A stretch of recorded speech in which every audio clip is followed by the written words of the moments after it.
Gun crime in Auckland has increased. Check out these numbers.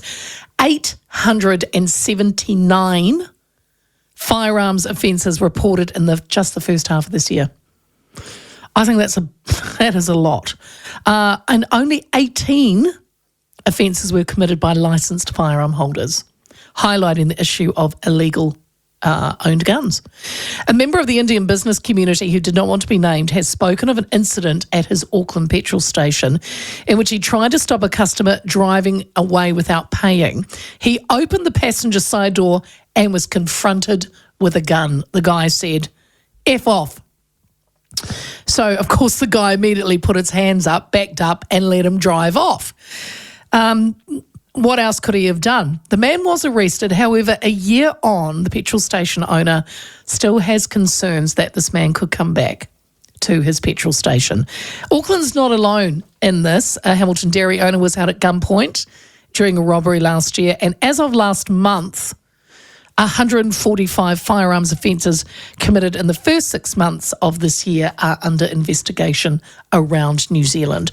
Waikato retailer and board member of the Ministerial Advisory Group on Retail Crime, good friend of the show, is Ash Parmar. Ash, good afternoon, my friend. Good afternoon, Leah. How are you? I am good. It's always good to have a chat to you, and thanks for being available. Firstly, you've had a couple of retail businesses. You've been robbed? Was a gun used? Not me in particular, but the article you're referring to, Manish, who is a very dear friend of mine in Hamilton, who has been a victim of countless robberies, and the most shocking one was the one you're referring to with a gun pointed to his head, and he was forced to kneel on the ground, which really shook us at the time. And obviously, the knives and hammers continued to be used in robberies. In the last 2 weeks alone, there have been 3 robberies which have had knives involved. And the comment I made for that article was that us, the liquor store dairy owners, or any retail worker, remains very concerned that at any moment a gun could be turned on us and potentially used.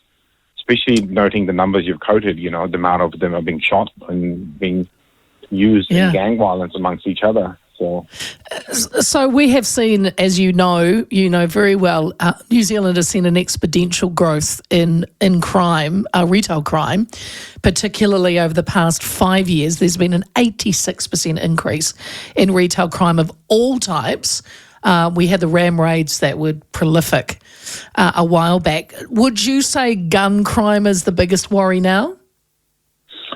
For us in the retail sector, no, but we remain really scared and concerned. Like I said, and then that gentleman you quoted who doesn't want to be named, and I wouldn't want to be either, to, become a potential target again. But we remain really scared that there's so much of it is out there and how much of it is being actually used. So that does scare us a bit. It can turn for the worse, and it has happened before. It happened in a liquor store all the way, I think it was 2013. The gentleman was shot and killed, unfortunately. Nuptate, I remember his name still. So it does happen, but also, if you remember, it's been used at MSD offices when the staff were, unfortunately, Ash, so. a year into this coalition government, what do you make of how fast or maybe not so fast they are moving when it comes to retail crime? So in terms of legislation, things like 3 strikes, things like getting a higher sentence if you're a gang member, getting a higher sentence potentially if you're a gang member and used a weapon, potentially a gun. All the right things are happening. I personally sometimes feel frustrated they're not happening fast enough, but having, I guess, got a bit of proximity to everything that's happening in that parliament of ours, things do take time, but they are heading the right direction. Okay. Obviously, I am a member of the new group that's been made by Minister of Justice and Minister of Courts.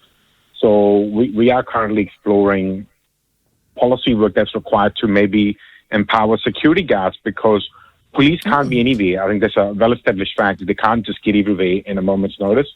So what does the security guards, what role do they play? So that's what we're exploring at the moment. Fortunately or unfortunately, some disagree that they need greater powers. But people like who own dairies and liquor stores, or even shopping malls, they would say, we need a security guard that might have a lethal aid on them, a pepper spray or a taser gun potentially, or at the very least have the right to detain someone. We've seen countless videos of people looting up Michael Hill drillers and malls, but the security guards are actually stopping public from intervening rather than getting involved. So all that is getting discussed at the moment. Well, hopefully by the end of this month, we'll make our first recommendation. Brilliant. So changes are desired in that space. And it's unfortunate we've got to the stage that we have this escalation required in security guards' role. But we have the situation. We have to contain it. And I think security guards can help a lot. Just need better legislation in this place, which that's interesting. And for those wondering what Ash is talking about, he is a board member of the Ministerial Advisory Group on Retail Crime. You've been given an operating budget of $1.8 million, I think. Is it a year for at least 2 years? And it's for for 2 years. And you've already mentioned this because my question was going to be, what's the progress so far? But you are looking at exploring empowering security guards. But I actually think it's not a bad idea, Ash. I suppose you would really have to start really vetting the security guards, wouldn't you? Because, and with no disrespect, but I've gone into the supermarket and there's a guy standing there, supposedly security, and he's about 90 years old. Or they've got a guy that looks like he'd rather be anywhere else but there. It's kind of a job that I think pays minimal wage, and you get the type of person that they know the conversations. I mean, everything you're saying is I'm in agreement with. But what we're also doing, Leah, is I'm particularly on that panel to give voices to your smaller retail stores. And in my own mind, I quantify them as having a turnover of well below $2 million. $2 million is still too high. So these businesses can't afford static security guards, which is what supermarkets and Michael Hill Jewelers and the likes of them can afford. The dairies, the liquor stores, the gas stations, they just don't make enough money to have someone at $70 an hour. So what we're looking at is, I'll give you an example. My own store's been ram-raided countless times. Police they do turn up, immediately to contain the situation, but they must leave because they're overworked and they have to go to other situations. But the poor security guard that gets left there as a static guard has no powers, no ability to do anything. So in that kind of situation, some of these dairies and liquor stores would want someone left at site, who has maybe at least some power rather than just being, as you said, a 90-year-old or a youth who's just not interested, would rather just look away if a crime is happening. It's unfortunate we have this stage, but we have to take these matters seriously. How can we contain the situation? How do we allow the security guards to help these retailers?